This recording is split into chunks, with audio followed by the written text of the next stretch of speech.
Okay, so here we are again on September the 10th, 2019. Peterson Seed here south of Hiawatha, Kansas, southern Brown County.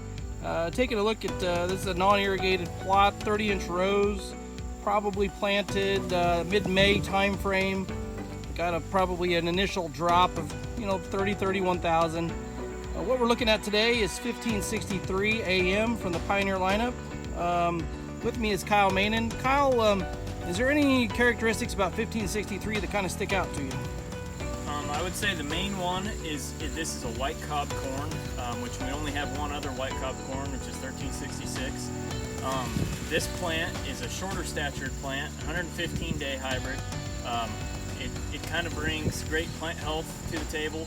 It's a great looking plant, very leafy, green, and it stays just healthy throughout the end of the season is kind of what I've noticed on it.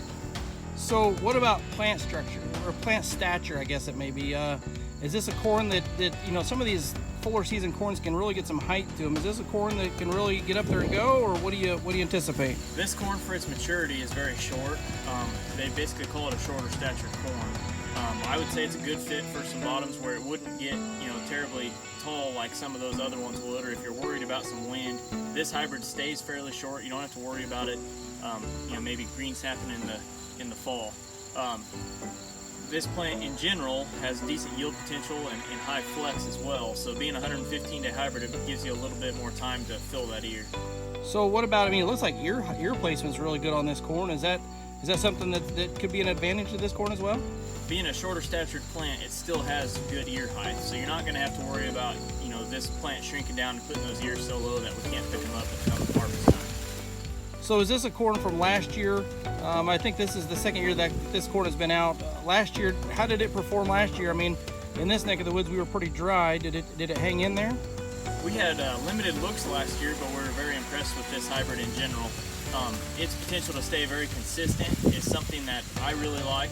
Being a 115-day hybrid, it might widen that window a little bit to catch a few more rains, and it seems like it's done that for us last year and potentially this year. All right, hey, where are we at? Just as one quick kind of finish up here, where are we at as far as the starch line with this corn to kind of get finished out? As you can see this year, being kind of a higher flex corn, really has filled out well, and it's a good sized ear. Great grain quality. Looks like we're maybe 50 to 60% starch here. Still got some time to go yet. All right, well, look at that white cob. There it is. Kyle Meenen, this is 1563. I appreciate it.